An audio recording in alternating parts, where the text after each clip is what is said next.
My name is Irene Willette, and I'm 32 years old. 5 years ago, my sister told my parents I dropped out of medical school. She lied, and that single lie cost me my entire family. They cut me off, they blocked my number, they skipped my residency graduation. They weren't at my wedding.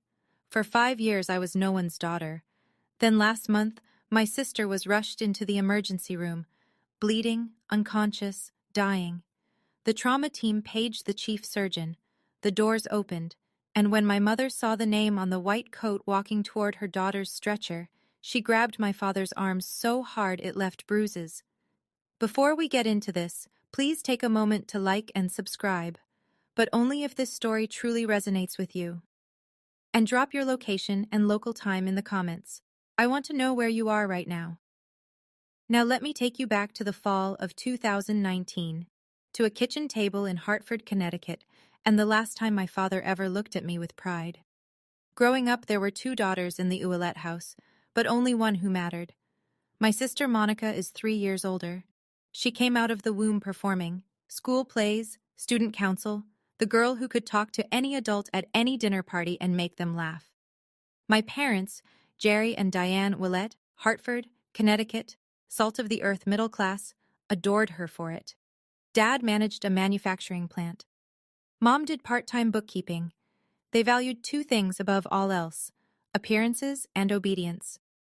Monica delivered both, flawlessly, every single day. I was the quiet one, the one with her nose in a biology textbook at Thanksgiving, while Monica held court at the table. I wasn't rebellious. I wasn't difficult.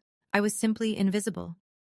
There's a difference between being forgotten and never being seen in the first place. Here's a small example. 8th grade, I made it to the state science fair, the only kid from our school. Same weekend, Monica had a community theater performance. One guess where my parents went. When I came home with a second-place ribbon, Dad glanced at it and said, "That's nice, Reenie." He didn't ask what my project was about. He never did. I told myself it didn't hurt. I told myself I didn't need the attention. I poured everything into my grades, my AP classes, my applications. I figured if I couldn't be the daughter they noticed, I'd be the daughter they couldn't ignore. And for one brief, shining moment, I was. The day I got accepted into Oregon Health and Science University's medical program, 3,000 miles from Hartford, something shifted. For the first time in my life, my father looked at me, really looked at me, and said 5 words I'd waited 18 years to hear. But I'll get to that. First, you need to understand what Monica did when she realized the spotlight was moving. The acceptance letter came on a Tuesday in April. I remember because Monica was visiting for the weekend. She was 22, working as a marketing coordinator at a mid-level firm in Stamford. Fine job, fine life. Fine was Monica's ceiling, though she'd never admit it. Dad read the letter at the kitchen table. His eyebrows went up. "Oregon Health and Science," he said, slow, like he was tasting the words. "That's a real medical school." Then he looked at me. "Maybe you'll make something of yourself after all, Reenie." It wasn't a compliment, not really. But it was the closest thing to one I'd ever gotten from him, and I held on to it like oxygen. Mom called Aunt Ruth that night. She called her sister. She called 2 neighbors. "Irene got into medical school. Can you believe it?" Her voice had a pitch I'd never heard before. Pride. Genuine, undiluted pride. Directed at me. At dinner, I glanced across the table at Monica. She was smiling, but it was the kind of smile that stops at the mouth. Her eyes were doing something else entirely. Calculating, measuring, recalibrating. I know that now. At the time, I just thought she was tired from the drive. That week, Monica started calling me more. 2, 3 times a week. "How's packing going? Who's your roommate? What's Portland like?" She asked about my schedule, my classmates, my professors. She remembered every name I mentioned. I thought my sister was finally seeing me. I thought maybe my getting into med school had unlocked something between us. Respect, connection, whatever it is that normal sisters have. I was feeding her ammunition. Every detail, every name, every vulnerability. And I handed it all over with a grateful smile. Third year of medical school. That's when everything cracked open. My roommate, my best friend, was a woman named Sarah Mitchell. She'd grown up in foster care, no family to speak of, and she was the single reason I survived first year. When I called home once during a brutal anatomy exam week and Mom said, "Can't talk, Rini, Monica's having a rough day at work," it was Sarah who sat on our apartment floor with me and said, "Their loss. Now get up. We have cadavers to memorize." Sarah was diagnosed with stage 4 pancreatic cancer in August of my third year. No family, no support system, just me. I went to the dean's office the next morning, explained the situation. He approved a formal leave of absence, 1 semester, caregiver status, paperwork filed, spot held. I would come back in January. It was all documented, all legitimate. I moved into the spare bedroom at Sarah's apartment, drove her to chemo, held her hand in the oncology ward at 3 in the morning when the pain got so bad she couldn't breathe. I called Monica to tell her. I don't know why. Maybe I still believed she was the sister she'd been pretending to be. I told her about Sarah, about the leave, about the plan to return in the spring. Monica's voice was syrup. "Oh my God, Rini, I'm so sorry. Take all the time you need. I won't say a word to Mom and Dad. I know they'd just worry." 3 days later, she called our parents. I don't know the exact words she used that night.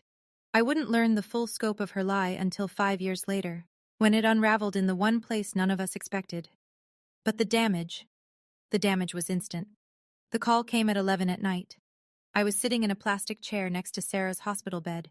She'd had a bad reaction to the latest round of chemo, and they'd admitted her overnight. My phone lit up. "Dad, your sister told us everything." His voice was flat, arctic. The dropping out, the boyfriend, all of it. "Dad, that's not—" "Don't. Monica showed us the messages. She showed us proof." I pressed my hand against the wall to steady myself.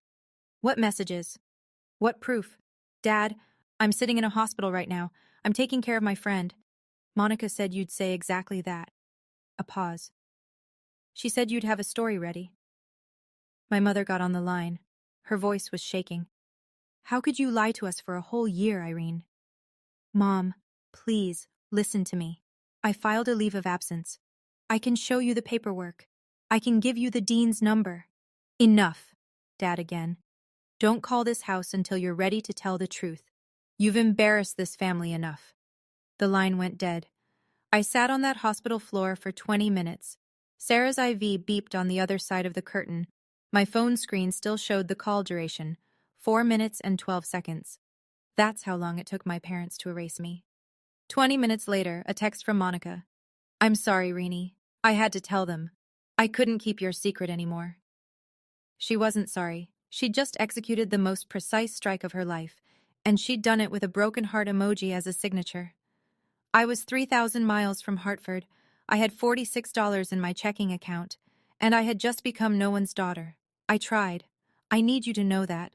I tried everything I could from 3,000 miles away with no money and a dying friend in the next room. Over the next 5 days, I called my parents 14 times. The first 3 went to voicemail. By the 4th, Dad's number was blocked. Mom blocked me 2 days later. I sent 2 emails, one short, one long. The long one had my leave of absence paperwork attached as a PDF. I included the dean's direct phone number. I included Sarah's oncologist's name. I gave them every piece of evidence a reasonable person would need. Neither email got a response. I wrote a handwritten letter, mailed it priority from Portland. 5 days later, it came back. Returned to sender, unopened. I recognized my mother's handwriting on the envelope. I called Aunt Ruth, Dad's younger sister, the only person in our family who'd ever treated me like I mattered equally. Ruth called Dad that same evening. I know because she called me back 40 minutes later, voice heavy. "He told me to stay out of it, sweetheart. He said you've made your bed." Ruth tried to tell him about the leave of absence. Dad hung up on her. 5 days, 14 calls, 2 emails, 1 letter, 1 intermediary. All of it, every single attempt, rejected, blocked, or returned. And here's what sealed it. This wasn't new. This was the pattern of my entire life, compressed into its most brutal form. Every science fair they skipped, every recital they forgot, Every time Monica's version of events was accepted without question while mine was dismissed. This was just the final, loudest iteration. On the 6th day, I stopped calling. Not because I gave up, because I realized they had chosen a long time ago. Monica just gave them permission to stop pretending. Sarah died on a Sunday morning in December.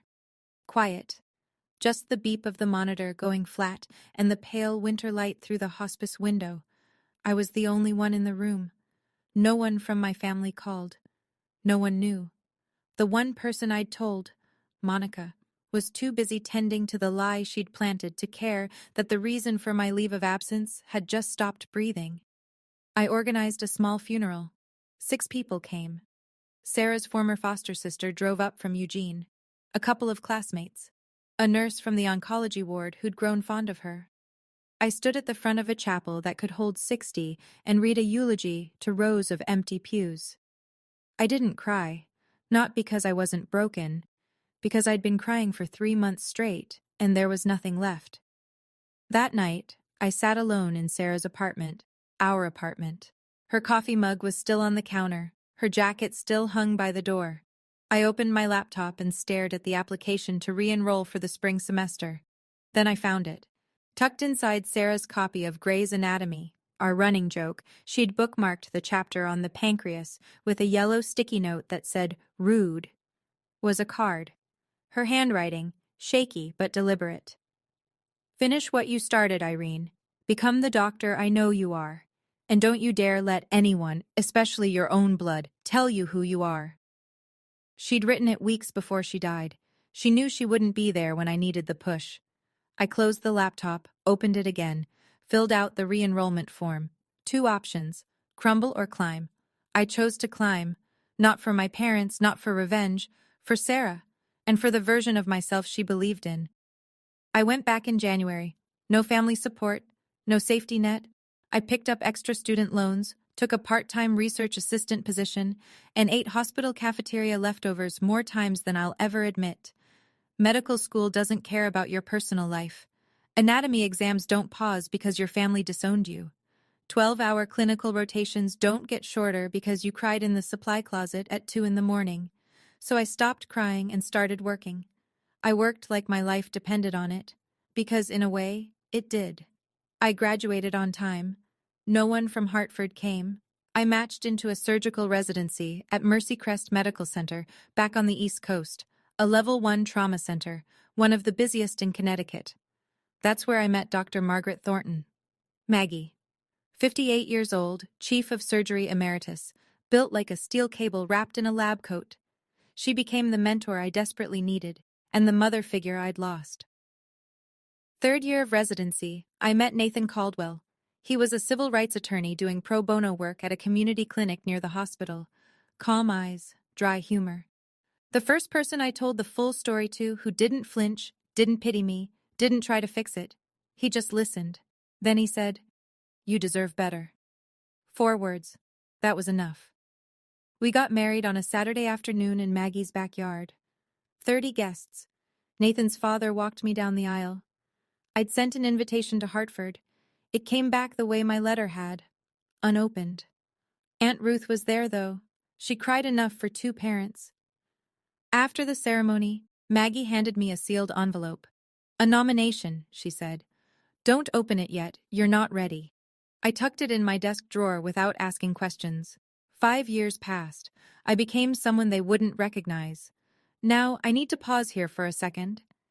If you've ever been in a situation where your family refused to hear your side, where the truth didn't matter because someone else's lie was louder, drop a fire in the comments. And if you think my parents are going to regret this, type karma. Let's keep going. Because what happened next, even I didn't see it coming. January, present day. I'm 32 years old. I'm the chief of trauma surgery at Mercy Crest Medical Center. I have a house in the suburbs with a porch that gets good morning light, a husband who makes me laugh every day, and a golden retriever named Hippocrates, Hippo for short, who has never once judged me for eating cereal at midnight. It's a good life, a real one, built brick by brick with my own hands. But there's a specific kind of ache that never fully fades. It lives in the hollow space between your ribs, right where a family is supposed to be. I don't wake up crying anymore. I don't check my phone hoping for a Hartford area code. But every Thanksgiving there's a moment, just a flash, where I set the table and count the plates and feel the absence like a phantom limb. Aunt Ruth still calls every Sunday. She's my thread back to that world. I never ask about them, but I always listen when she volunteers information. Mom and Dad are healthy. Monica got divorced 2 years ago. She's selling medical devices now. The irony is not lost on me. Last week, Ruth called with something different in her voice. Cautious. Irene, there's something I need to tell you about Monica. Something concerning. Before she could finish, my hospital pager went off. Trauma activation. I told Ruth I'd call her back. I never got the chance, because what Ruth was trying to tell me was already on its way, hurtling down I-91 at 60 miles an hour in a sedan that was about to run a red light, and within the hour, the thing Ruth was warning me about would be lying on my operating table, bleeding out, with my parents in the waiting room and my name on the chart. I just didn't know it yet. Let me back up. Because what Monica did wasn't a single lie, it was a campaign. Ruth had been feeding me pieces over the years, reluctantly, carefully, like she was diffusing a bomb one wire at a time, and the picture she painted was worse than I'd imagined. For 5 years, Monica maintained the narrative. At every Thanksgiving, every Christmas, every family gathering, she performed the role of the grieving older sister. "We don't really talk about Irene," she'd tell cousins. "It's too painful for Mom and Dad." She'd shake her head, lower her voice, let the silence do the work. But she didn't stop at silence. She added details. She told our grandmother that I was homeless. She told Uncle Pete's wife that she'd heard from mutual friends I was in and out of rehab. She told our mother, on Christmas Eve 2 years ago, that she had tried to reach out to me and I had refused, that I was the one who cut them off. She flipped the entire story. She said at Thanksgiving, Ruth told me once, voice tight with fury, "I've begged Irene to come home. She won't even answer my calls. I think she hates us." Meanwhile, I was 3 floors deep in an operating room saving a teenager's life. The genius of it, and I use that word with disgust, was that Monica didn't need my parents to forget me. She needed them to believe I had abandoned them. That way, their grief became proof. Their silence became justified. And she remained exactly what she'd always been, the loyal daughter, the only one who stayed. She wasn't protecting them. She was protecting her position. And there was one more thing Ruth told me, something I didn't learn until much later, that made the whole picture even darker. But I'll get to that. Nathan told me this over coffee one morning, 6 months ago. He'd been sitting on it for 2 years. "There's something I didn't tell you," he said, setting his mug down carefully, the way he does when he's about to deliver bad news in his lawyer voice. 2 years ago, I got a call from HR at your old hospital. Someone using a fake name had contacted them asking about the employment status of Irene Ouellette. They wanted to know if you'd ever been disciplined, if your credentials were legitimate. I stared at him. Who? I had a colleague trace the inquiry. The IP address came back to Hartford. The kitchen went very quiet. Ipo's tail thumped against the floor. The coffee maker hissed. "She was trying to find something," I said. "Anything," Nathan confirmed. "Anything she could use to keep the story alive, to prove you were a fraud." "She didn't find anything." "No, because there's nothing to find." I wrapped my hands around my mug. Tight. I could feel the heat bleeding through the ceramic. "She didn't just lie about me once, Nathan. She's been hunting me." He reached across the table and put his hand over mine. "That's not sibling rivalry, Irene. That's something else entirely." He was right. Monica hadn't told a lie and moved on. She had built an architecture of deception, load-bearing walls, reinforced beams, and she'd spent 5 years making sure none of them cracked. Every holiday story, every whispered rumor, every fake inquiry was another brick. I could have done something then, called a lawyer, confronted my parents, blown the whole thing open. But I didn't, because life was about to do it for me, in the most brutal, public, and ironic way imaginable. And it started with a pager at 3 in the morning. Thursday night, January, 3:07 a.m. The pager dragged me out of a dead sleep. Nathan shifted beside me, murmured something. Ipo lifted his head from the foot of the bed. The screen glowed in the dark. Level 1 trauma. MVC, single female, 35, blunt abdominal trauma, hemodynamically unstable. ETA 8 minutes. I was dressed in 4 minutes. Driving in 6. The roads were empty and wet, that particular shade of black that January gives you in Connecticut. I ran through the case in my head the way I always do. Mechanism of injury, probable organ involvement, surgical options, motor vehicle collision, blunt abdominal trauma, unstable vitals, likely splenic rupture, possible liver laceration. I'd done this surgery 100 times. I badged in through the ambulance bay entrance and walked straight to the trauma bay. My team was already assembling. 2 residents, a trauma nurse, anesthesia on standby. I picked up the intake iPad from the charge nurse's station and swiped to the incoming patient chart. Patient, Monica D. Ouellette, DOB, March 14, 1990. Emergency contact, Gerald Ouellette, father. I stopped walking. The hallway noise, the beeping, the intercom, the squeak of shoes on linoleum, it all pulled back like a tide. For 2 seconds, maybe 3, I wasn't a surgeon. I was a 26-year-old sitting on a hospital floor in Portland, phone still warm in my hand, listening to a dial tone. Dr. Ouellette?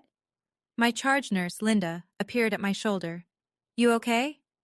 I looked up, blinked, set the iPad down. I'm fine. Prep Bay 2, and page Dr. Patel. I want him on standby. The ambulance siren wailed in the distance, getting closer, and behind that ambulance, I knew, before I could see them, were 2 people I hadn't faced in 5 years. The ambulance doors cracked open and the stretcher came fast. Monica was strapped down, unconscious, oxygen mask fogging with shallow breaths, blood on her shirt, one hand hanging limp off the side rail. The paramedics rattled off numbers, blood pressure dropping, heart rate climbing, 2 large-bore IVs running wide. Behind them, running, came my parents. My mother looked like she'd aged a decade, hair thinner, face drawn. She was in a bathrobe, slippers on the wrong feet.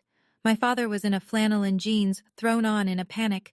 His face was the color of old paper. "That's my daughter," he shouted past the triage nurse. "Where are they taking her? I need to talk to the doctor in charge." The nurse, a woman named Carla I'd worked with for 3 years, put both hands up. "Sir, family needs to wait in the surgical waiting area. The trauma team is already here. The chief is handling this personally." "The chief?" Dad grabbed Carla's arm. "Get me the chief, now." Carla glanced through the glass partition toward the trauma bay. She looked at me, gowned, gloved, my badge hanging from my scrub top. She read the name, read it again. Her eyes went wide for just a fraction of a second. I gave a small shake of my head. "Not now." Carla composed herself. "Sir, the chief is prepping for surgery. You'll be updated as soon as possible. Please, the waiting room is this way." My parents were led down the hall. Mom was whispering prayers, hands clasped so tightly her knuckles were white. Dad kept turning back, looking through every window he passed. "She's all we have," he said to no one in particular. "Please, she's all we have." I heard it through the partition glass. Every word. She's all we have. As if I had never existed. I stepped into the scrub room alone. 30 seconds. That's all I allowed myself. I turned on the faucet, let the water run hot over my hands, looked at myself in the stainless steel mirror above the sink. Distorted, warped. The way everything felt right now, scrub cap on, badge visible. The face of a woman who had been surgically removed from her own family tree, now being asked to surgically save the woman who held the saw. Part of me wanted to walk out, call Patel, let someone else carry this. Let my parents owe their daughter's life to a stranger, not to me. That would be cleaner, simpler. But there was a woman on that table with a ruptured spleen and what looked like a grade 3 liver laceration. She was losing blood faster than we could replace it. She was going to die in the next 30 to 40 minutes if the best surgeon in this building didn't operate, and the best surgeon in this building was me. I paged Patel directly. "I have a conflict of interest. The patient is a family member. I'm disclosing it now and documenting in the chart.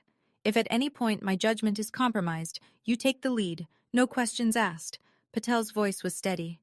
Understood, Chief. I told Linda to note the disclosure in the nursing record. Everything by the book, everything on paper. Then I pulled on fresh gloves, pushed through the OR doors, and looked down at the table. My sister's face. Still. Bruised. The oxygen mask fogging and clearing. She looked smaller than I remembered. Thinner. There were worry lines around her eyes that hadn't been there 5 years ago. For 3 seconds, she wasn't the woman who destroyed my life. She was a body on my table, and that was exactly how I needed her to be. Let's go, scalpel. 3 hours and 40 minutes. That's how long it took to rebuild what the steering column and the red light had torn apart. Ruptured spleen. We took it out. Grade 3 liver laceration. We repaired it with precision sutures, layer by painstaking layer. Internal bleeding from 2 separate mesenteric vessels. Clamped, cauterized, controlled. I didn't speak unless I needed to. Suction, clamp, lap pad, retract. My hands moved the way they've been trained to move. Steady, deliberate, fast when speed mattered and slow when precision mattered more. The residents watched. They always watched during my cases, and I could feel their attention sharpen when the liver repair got tricky. I didn't falter. I couldn't afford to. At 6:48 a.m., I placed the final closing stitch. Monica's vitals were stable. BP normalized. Output clear. She was alive. Dr. Patel, who'd been standing silently in the corner the entire time, pulled his mask down. Irene, he said quietly. That was flawless. You want me to talk to the family? I peeled off my gloves, dropped them in the bin, washed my hands. Automatic, methodical, the same way I'd done it 10,000 times before. No, I said. This one's mine. I caught my reflection again in the scrub room mirror. Same face, same badge. But something had shifted. For 5 years, I'd been the daughter who disappeared. Now I was the surgeon who'd just pulled her sister back from the edge of death. Those two facts were about to collide in a waiting room 40 feet away, in front of my entire night shift team. I straightened my scrub top, checked my badge, took one breath. Then I walked toward the waiting room. The hallway had never felt so long. The waiting room had that fluorescent hush that hospitals get at 7 in the morning. 2 other families were scattered in the far corners. A television murmured weather reports to no one. And in the center row, sitting rigid, sleepless, terrified, were my parents. I pushed through the double doors, still in my surgical scrubs, mask pulled down around my neck. Scrub cap off now, hair pulled back. My badge hung at chest level, printed in clean block letters anyone could read from 6 feet away. Dr. Irene Ouellette, MD, FACS, Chief of Trauma Surgery. Dad stood first. He always stood first. It was a reflex, the need to be in charge. Doctor, how is she? Is Monica...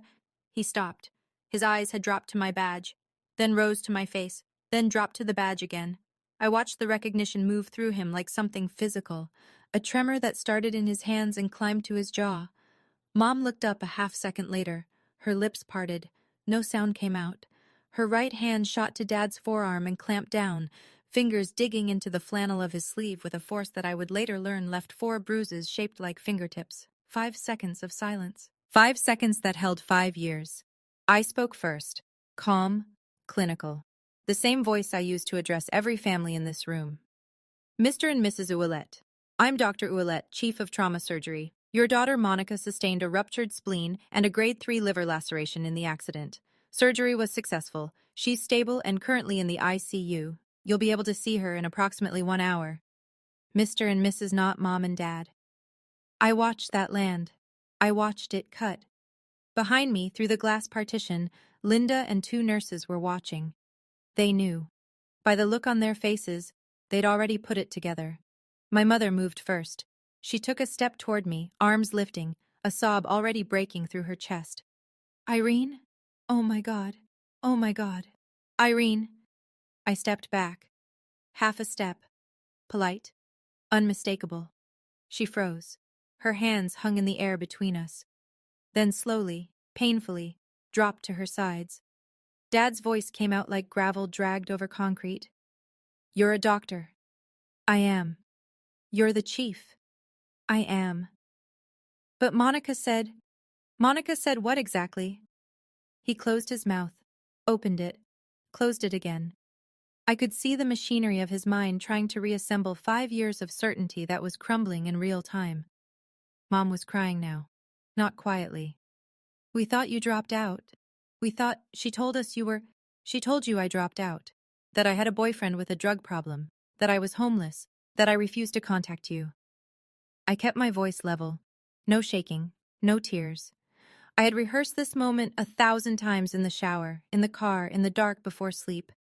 I never thought it would happen in surgical scrubs under fluorescent lights. None of it was true. Not a single word.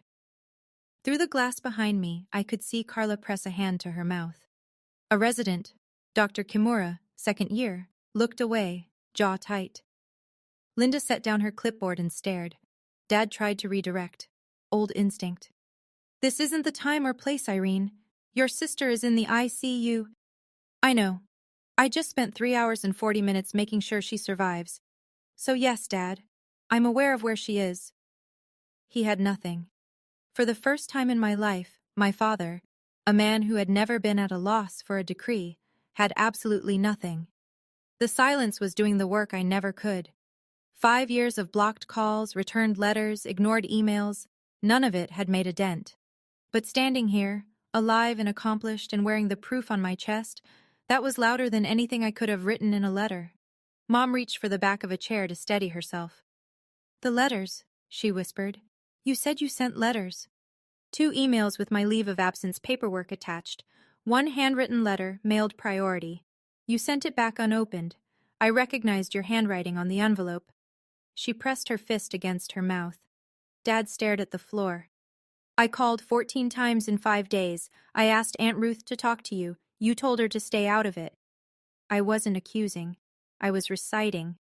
These were facts, and facts don't need volume. Then Linda appeared at the door. She didn't know the full story. Not yet, but she had hospital business. "Dr. Ouellette, I'm sorry to interrupt. The board chair saw the overnight trauma log. He asked me to pass along. The Physician of the Year Selection Committee sends their congratulations on tonight's surgical outcome."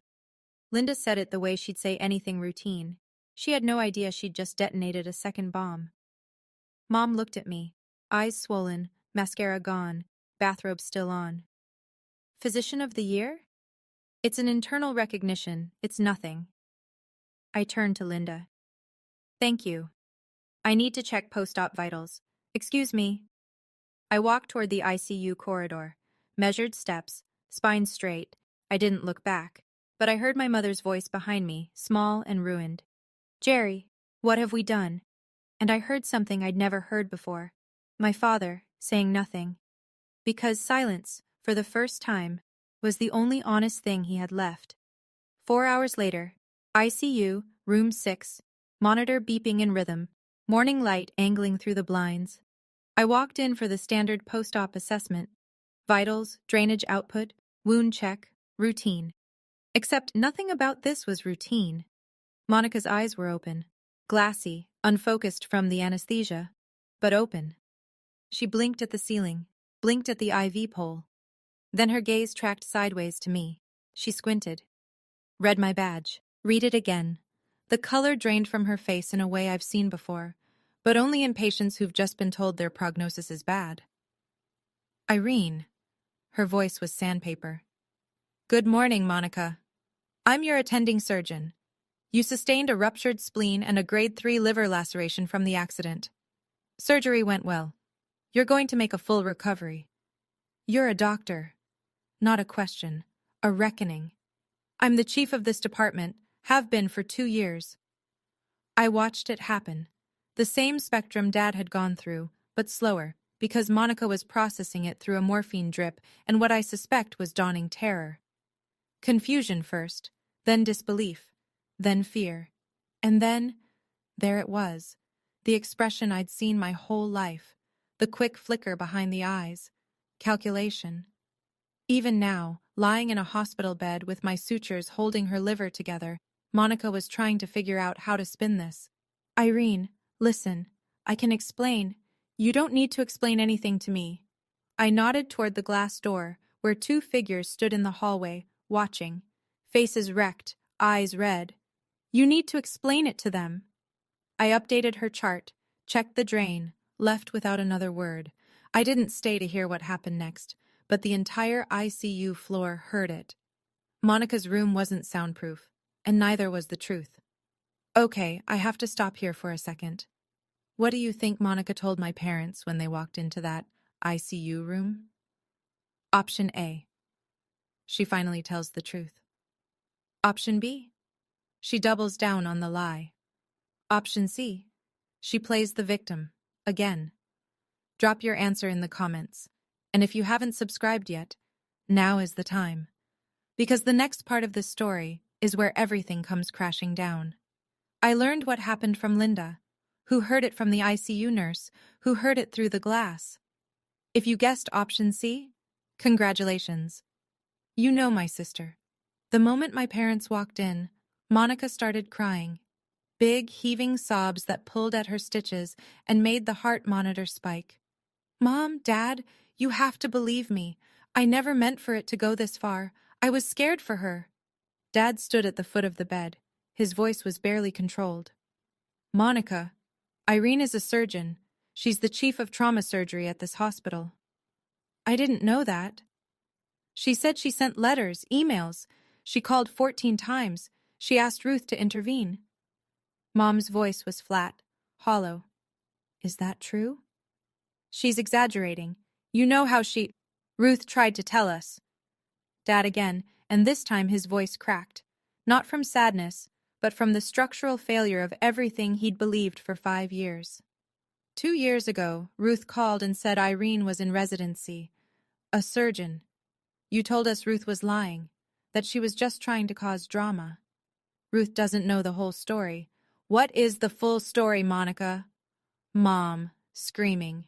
In an ICU, the nurse at the station outside flinched. 2 rooms down, a patient's visitor looked up from their phone. And Monica, backed into a corner, IVs in both arms, my sutures in her abdomen, did what she always does. She pivoted from defense to offense. Fine, she's a doctor. Good for her. But she abandoned this family. She never called. Because we blocked her number, Monica. Dad's hand was on the bed rail, knuckles white. Because you told us to. The heart monitor beeped. The IV dripped. And Monica, for perhaps the first time in her adult life, had no script. Aunt Ruth walked into the ICU at 9:45 that morning. I'd called her from the scrub room after surgery, not to summon her as a weapon, but because Monica was her niece, too, and Ruth deserved to know. But Ruth came prepared. 5 years of silence will do that to a woman with a filing system and a long memory. She didn't sit down, didn't hug anyone. She stood in the middle of that room and said, I've been waiting 5 years to have this conversation, and I'm not waiting 1 more minute. She pulled out her phone, opened a folder she'd labeled, I found out later, Irene, proof. Inside, screenshots of every email I'd sent my parents in those first desperate days. The PDF of my leave of absence from OHSU, signed by the dean, stamped with the registrar's seal. My re-enrollment confirmation. A photo of my residency graduation, me in a cap, holding the diploma, Aunt Ruth next to me, the only family member in the frame. She held the phone out. Mom took it with trembling hands. And here, Ruth said, swiping to a text thread. This is from Monica, sent to me 4 years ago. She read it aloud. Don't tell Mom and Dad about Irene's residency. It'll just confuse them. They're finally at peace. The room went still. Monica stared at the ceiling. Her jaw was set, but the calculation was gone from her eyes. What replaced it was something I'd never seen there before, the look of someone who's run out of rooms to hide in. You told me to keep quiet for the family's sake, Ruth said, looking straight at Monica. But this family hasn't had peace. It's had a 5-year blackout. Ruth turned to my parents. And you two, you let this happen, not because you didn't love Irene, but because loving Monica was easier. Nobody argued. There was nothing left to argue with. Mom sank into the chair beside Monica's bed, but she wasn't looking at Monica anymore. She was scrolling through Ruth's phone, reading my emails one by one. Her lips moved as she read. She stopped on the last one, the one I'd sent the night before my residency graduation. I know what it says. I've reread it 100 times in my own sent folder. Mom, I don't know if you'll read this. I graduated from residency today. I wish you were here. I'm still your daughter. I never stopped being your daughter. Mom doubled over in the chair. Not crying. It was beyond that. It was the sound of someone meeting the full weight of a mistake they can never undo. Dad stood at the window, his back to the room, his shoulders shaking. Aunt Ruth told me later it was the first time she had ever seen her older brother cry. In 62 years, not once. Not at their mother's funeral. Not when his business nearly went under. Not ever. He cried now. Silently, facing the parking lot, while the monitor beeped behind him. Monica lay in the bed. She'd stopped talking. The IV dripped. Her eyes were fixed on a point on the ceiling.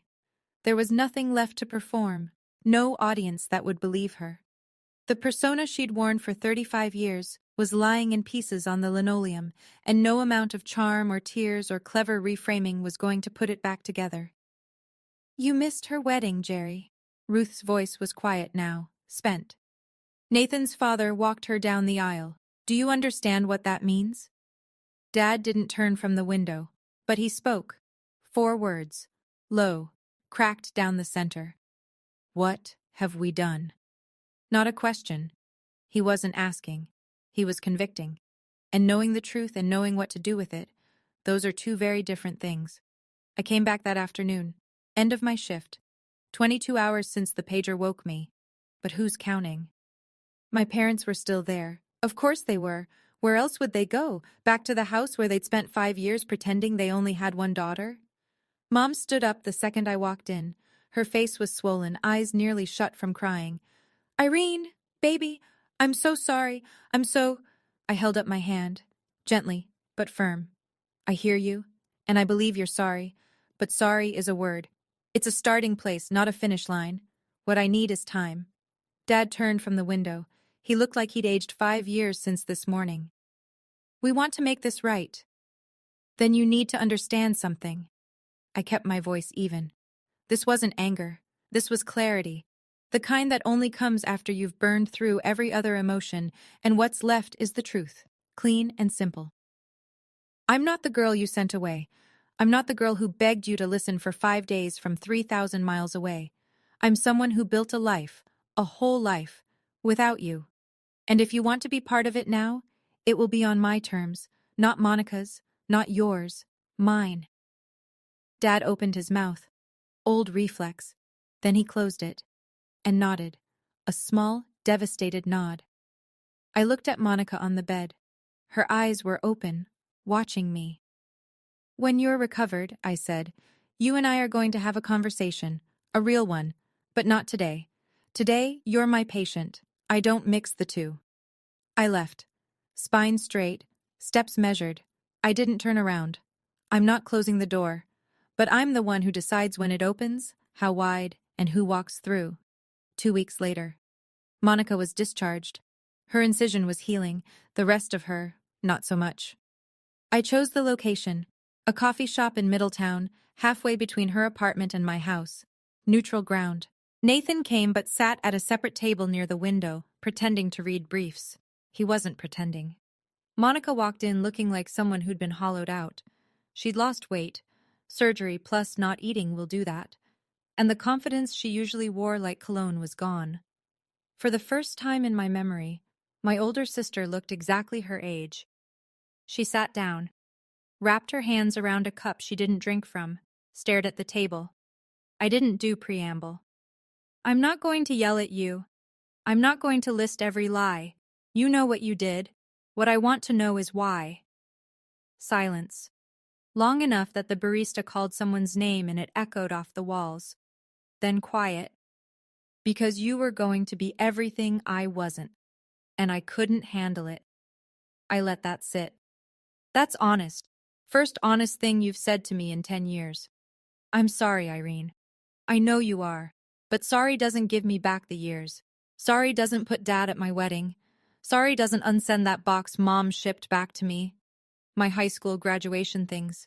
Returned like I was dead to her. She looked away. Her eyes were wet. Real tears. I know the difference now. Then she said something I wasn't expecting. I also called your medical school. Twice. I tried to get them to revoke your leave of absence. I told them you'd fabricated the caregiver documents. The coffee shop hummed around us. I stared at her. Your dean wouldn't listen to me. He protected you. He didn't protect me, Monica. He believed the truth. That's not the same thing. I leaned back in my chair, took a breath. This was the part I'd mapped out the night before, sitting on the kitchen floor with Hippo's head in my lap while Nathan reviewed it with me like a closing argument. I'm not cutting you out of my life, I said, but I'm setting conditions. Monica nodded, small, defeated. You will tell the truth, the full truth, to every family member you lied to. Every aunt, every uncle, every cousin who spent 5 years thinking I was in rehab or living on the street. You will correct every single story. I will. And you'll do it in writing. An email to the family group, all 47 people. Ruth will confirm everyone receives it. Another nod. I met with my parents separately the following week. Nathan drove me. We sat at their kitchen table, the same table where Dad had read my acceptance letter all those years ago. The same table where Monica had smiled with just her mouth.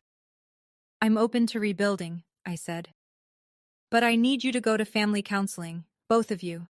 Not for me, for yourselves. You need to understand why you believed a lie about your own daughter and never once picked up the phone to check. Dad's jaw tightened. We don't do that in this family. That's exactly why we're here, Dad. Mom put her hand on his arm, gently. Jerry, please. He looked at her. Looked at me. Something behind his eyes cracked. Not open, not yet, but cracked. Fine. I stood to leave, then turned back. One more thing. Nathan's father walked me down the aisle. That happened. We can't undo it. But if you want to know your future grandchildren, you start now. Not with grand gestures, with consistency. Apologies expire, boundaries don't.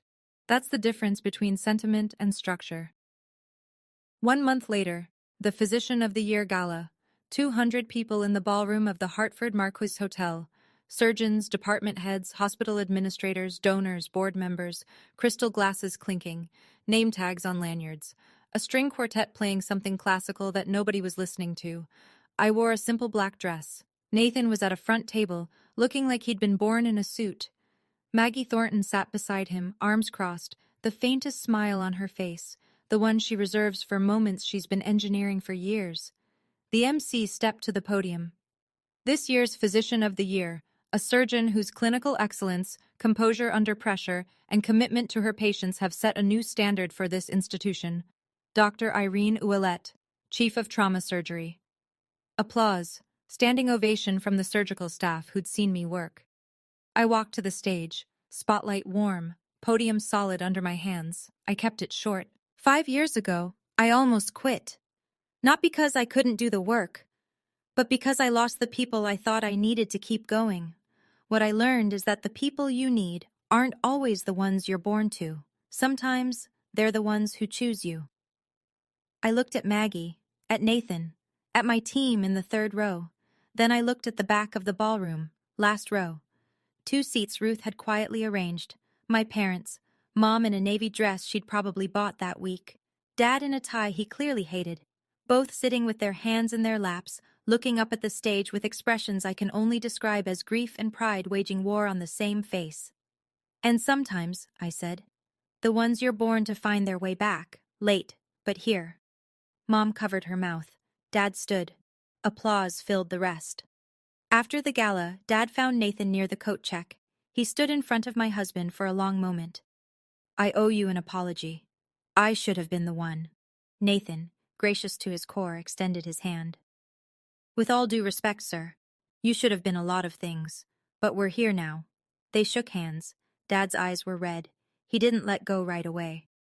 Monica sent the email on a Wednesday night. Ruth confirmed delivery to all 47 addresses. I didn't read it until the next morning. Nathan brought me coffee and set the laptop on the kitchen table without a word. He knows when to give me space. It was 3 paragraphs. No excuses, no flowery language, just the facts laid bare. She had lied about my leaving medical school. She had fabricated evidence. She had maintained the deception for 5 years. She had deliberately prevented our parents from learning the truth. She ended with, "Irene never abandoned this family. I made sure they believed she did. That is entirely on me." The responses came in waves. Uncle Pete's wife called Ruth in tears. She'd repeated Monica's rehab story at a book club 2 years ago. Cousin David in Vermont sent Monica a one-line reply. "I don't know who you are anymore." Our grandmother, Nana June, 89, the matriarch who'd stopped asking about me at Thanksgiving because Monica told her it was too painful, called me directly. "I'm 89 years old," she said, her voice paper-thin but furious. "And I have never been lied to so thoroughly by my own blood. Irene, forgive an old woman for not seeing it." "There's nothing to forgive, Nana. You were lied to. We all were." Nobody organized a boycott of Monica. Nobody sent group texts declaring her dead to them, but the trust she'd stockpiled, the currency she'd been spending for 35 years, was gone. You could feel it in the silence after her email, in the replies that didn't come, in the invitations that quietly stopped arriving. No one punished Monica. They just stopped believing her. And for someone who'd built her entire identity on being believed, that was punishment enough. My parents started counseling in February. A therapist in West Hartford named Dr. Renna, calm, direct, the kind of woman who doesn't let you dodge a question. Mom took to it immediately. She'd been carrying the weight of her passivity like a stone in her coat pocket, and the first time Dr. Renna named it, enabling through silence, Mom broke down in the office and didn't stop crying for 40 minutes. That's what Ruth told me. I wasn't there. It wasn't my session to witness. Dad struggled. He went. He sat in the chair. He answered questions in as few words as possible. Dr. Renna told him, Ruth relayed, that his need to be right, his refusal to revisit a decision once it was made, had been the load-bearing wall of this entire disaster. Monica provided the lie, but Dad's pride cemented it into place. He didn't argue with her. That might have been the first sign of change. 3 weeks into counseling, Mom mailed me a letter, handwritten. The irony wasn't lost on either of us. "I failed you," she wrote. "Not just when I believed Monica, but every time I chose peace over fairness. Every time I let your father's temper decide what was true. Every time I saw you standing in the doorway, quiet and waiting, and told myself you were fine, because it was easier than admitting I wasn't brave enough to fight for you." I read it at the kitchen table. Ipo was asleep on my feet. Nathan was in the next room, pretending not to listen. I didn't cry, but I held that letter for a long time. Then I opened the drawer where I keep things that matter. Sarah's card, my returned letters, the wedding invitation that came back unopened, and I placed it inside. Same drawer, different side. Progress isn't always dramatic. Sometimes it's just rearranging what you carry. Monica started therapy too, her own, separate from the family sessions. I know this because Ruth told me, and because Monica mentioned it, briefly, awkwardly, the second time we met for coffee. We've had 3 of these meetings now. Each one short, each one stiff, each one slightly more honest than the last. The first time, she stared at her hands and said nothing useful. The second time, she told me about the therapy. The third time, she said something that actually landed. "I don't expect you to forgive me. I don't even know if I deserve it. But I want you to know, I'm trying not to be that person anymore." I took a sip of my coffee, set it down. "Then show me. Words are cheap in this family. They always have been. Show me with time." She nodded. Didn't push, didn't perform. That was new. Do I believe her? Honestly, I don't know. I've spent a lifetime reading Monica's performances, and I'm still not sure where her acting ends and her actual self begins. Maybe she's not sure either. Maybe that's what the therapy is for. But I believe in the possibility of change. That's all I can offer right now. She carries my surgical scar on her body. 7 inches. Left upper abdomen, fading from red to white over the coming year. Every time she gets dressed, every time she catches her reflection, she'll see the mark left by the sister she tried to erase. The sister who, when it mattered most, held a scalpel with steady hands and chose the oath over the anger. I carry her damage in my memory. 5 years of silence, lodged somewhere between my ribs. We're even. In the strangest, most painful way 2 sisters can be even. And maybe, with enough time, enough real, unglamorous, consistent time, we'll find our way to something that isn't even. Something better. Something new. I'm sitting in my office at Mercy Crest. It's late. The hallway outside is quiet. That particular stillness hospitals have after the last visitors leave and before the night shift energy kicks in. My nameplate is on the door. My diplomas are on the wall. Not because I need to see them, but because the residents do. On my desk, a framed wedding photo. Nathan, Maggie, Aunt Ruth, 30 guests, a backyard in October light.